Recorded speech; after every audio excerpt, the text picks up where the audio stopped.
ഫൈസലിലേക്ക് വീണ്ടും പോവുകയാണ്. ഫൈസൽ, ഇപ്പോൾ ഷംസുദ്ദീൻ MLA സൂചിപ്പിച്ച പ്രകാരമാണെങ്കിൽ തുടക്കം മുതൽ പല രീതിയിൽ ഈ ഒരു നിർമ്മാണ പ്രവർത്തനത്തെ തടസ്സപ്പെടുത്താൻ സർക്കാരിന്റെ ഭാഗത്തുനിന്നും അധികൃതരുടെ ഭാഗത്തുനിന്നും നീക്കമുണ്ടായിരുന്നു.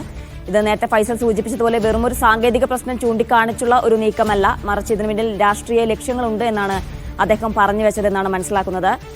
അത്തരത്തിലുള്ള എന്തെങ്കിലും പ്രതികരണം ലീഗ് നേതാക്കളുടെ ഭാഗത്ത് നേരത്തെ കിട്ടിയിട്ടുണ്ടോ?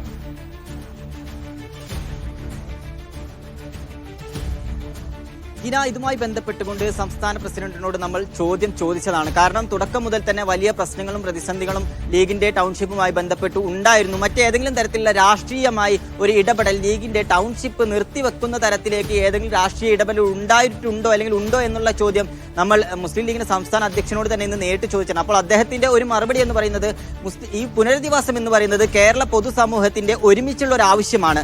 സർക്കാരും മന്ത്രിമാരും ഉൾപ്പെടെയുള്ള ആളുകൾ ഇതിന് സപ്പോർട്ടാണ് എന്നുള്ള ഒരു തരത്തിലുള്ള മറുപടിയാണ് അദ്ദേഹത്തിന്റെ ഭാഗത്ത് നിന്ന് ഉണ്ടായിരിക്കുന്നത്. എന്നാലും നമുക്ക് നേരിട്ട് തന്നെ ബോധ്യമുള്ള ഒരു കാര്യമാണ് മുസ്ലിം ലീഗിന്റെ ഈ പുനരധിവാസ പദ്ധതി പ്രഖ്യാപിച്ചത് മുതൽ ഈ ഭൂമി ഏറ്റെടുത്തുമായി ബന്ധപ്പെട്ട് തോട്ടം ഭൂമിയാണ് എന്നുള്ള തരത്തിലുള്ള പ്രശ്നങ്ങൾ, ലാൻഡ് ബോർഡിന്റെ പ്രശ്നങ്ങളൊക്കെ തന്നെ നിരവധി പ്രശ്നങ്ങളും പ്രതിസന്ധികളും നേരിട്ടുകൊണ്ട് തന്നെയാണ് ഇത്തരത്തിൽ അവസാന ഘട്ടത്തിലേക്ക്, അതായത് ഈ സെപ്റ്റംബർ മാസം 1-ാം തീയതി നിർമ്മാണ പ്രവർത്തനങ്ങളുമായി മുസ്ലിം ലീഗ് മുന്നോട്ട് പോയത്. ഇതിനിടയിൽ നിരവധി പ്രതിസന്ധികളും പ്രശ്നങ്ങളും വിവാദങ്ങളും ഒക്കെ തന്നെ ഇതുമായി ബന്ധപ്പെട്ടുകൊണ്ട് ഉണ്ടായിരുന്നു. പല ഘട്ടങ്ങളിലും പല നേതാക്കളോടും ഈ കാര്യം നമ്മൾ ഉന്നയിച്ചതുമാണ്. അപ്പോൾ നേതാക്കൾ തന്നെ പറയുന്ന പ്രധാനപ്പെട്ട ഒരു കാര്യം എന്ന് പറയുന്നത് ഇതൊക്കെ വെറും വിവാദങ്ങളാണ്. കൃത്യമായിക്കൊണ്ട് മുസ്ലിം ലീഗ് തുടക്കം മുതൽ തന്നെ ഇതിന്റെ എല്ലാ നിയമപരമായിട്ടുള്ള പ്രശ്നങ്ങളും പഠിച്ചുകൊണ്ട് നിയമപരമായിട്ടുള്ള എല്ലാ ഫോർമാലിറ്റീസും തീർത്തുകൊണ്ട് തന്നെയാണ് മുസ്ലിം ലീഗ് ഈ ഒരു പദ്ധതിക്ക് ഇറങ്ങിയിട്ടുള്ളത്. ചില സാങ്കേതിക പ്രശ്നങ്ങൾ, ചില കാലതാമസം പല കാര്യങ്ങളിലും ഭൂമി ഏറ്റെടുപ്പ് രജിസ്ട്രേഷനുമായി ബന്ധപ്പെട്ടുകൊണ്ടൊക്കെ വന്നിട്ടുണ്ട് എന്നല്ലാതെ മറ്റ് പ്രശ്നങ്ങളൊന്നും തന്നെ ഭൂമി ഏറ്റെടുക്കുന്നതുമായി ബന്ധപ്പെട്ട് ഇല്ല എന്നുള്ളത് തന്നെയാണ്